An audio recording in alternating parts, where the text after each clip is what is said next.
Hello, my name's Abigail Klimisch, and my toy is Turby the Turtle.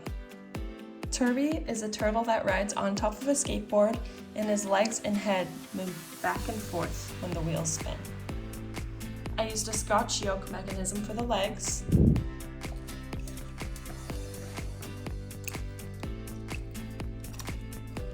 and for the back and forth head movement, I bent the center of the front wheel axle into sort of a U-shape, which then cranks the head forward with a few linkages.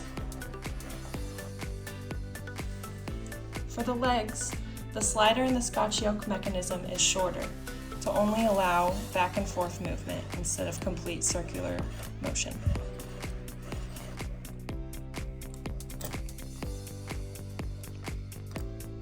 Ideally, all these mechanics will all start moving when the wheels of the toy hit the ground.